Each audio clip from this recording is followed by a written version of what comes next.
Alright, so this is meant to be my final video on the Steam controller. I'm going to do quick pros and cons. For the pros, the controller comes with a copy of Rocket League and Portal 2, which are both amazing games. So if you don't own those, that definitely adds to the value of buying the controller. If you don't already own a controller that you can use on your PC, and you don't have those two games, then I would say that this controller is definitely worth the purchase. Another pro is the controller has a lot of customization.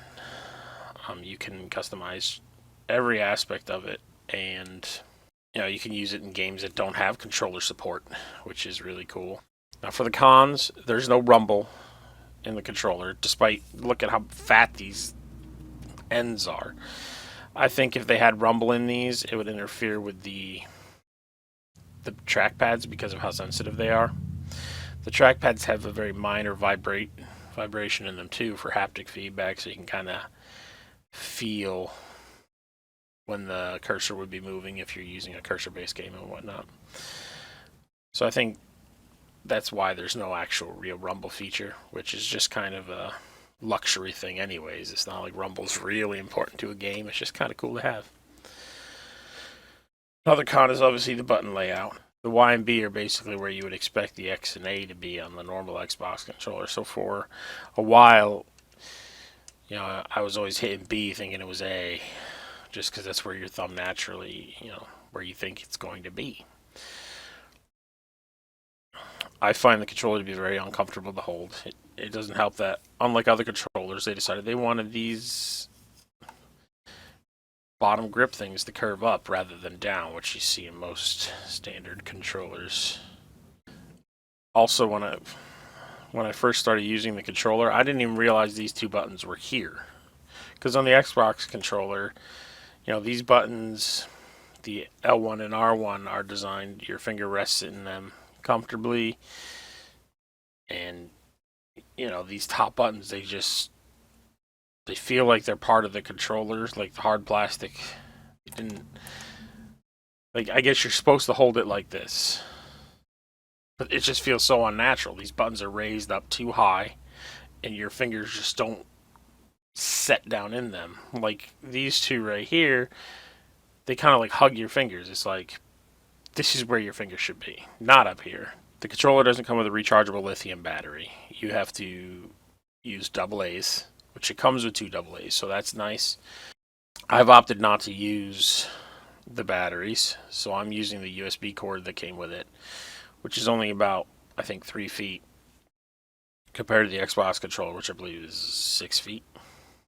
Another issue I have with these pads, these track pads,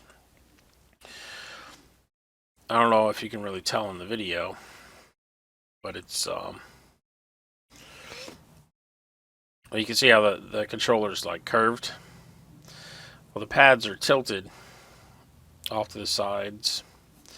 So in the center, the edges of the trackpad are raised up quite a bit more than they are on the outer edges.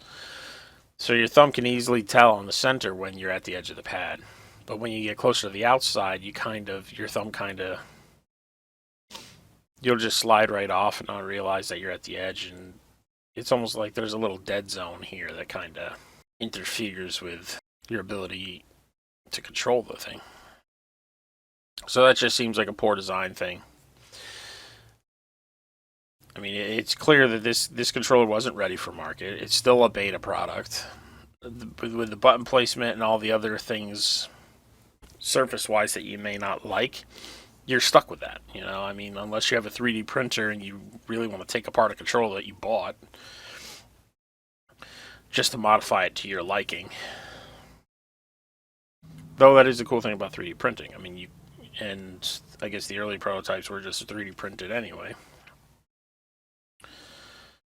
But it's just bullshit that you'd have to buy a supposedly ready for market product, and here you are having to 3D print replacements to try and make it more comfortable.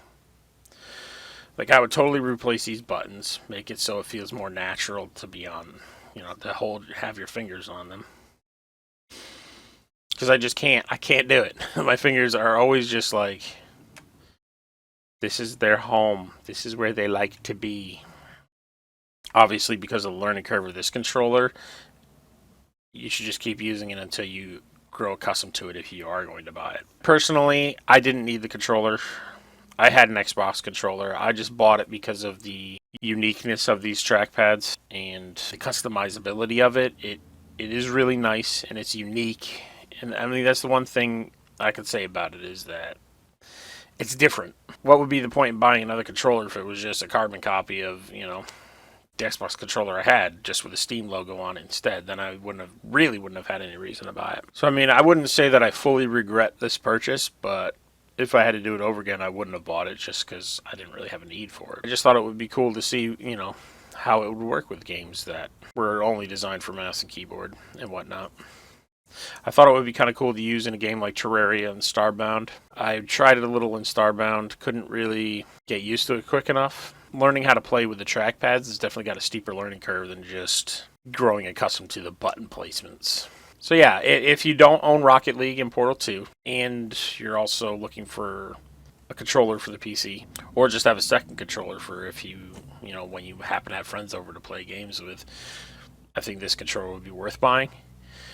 But if you already own an Xbox controller and you already own those two games, there's really no reason to buy this unless you want that customization. I mean, it is really nice having that built-in character mapper in Steam where you can just customize everything. Hopefully this video will help some people decide whether or not they want to get this controller.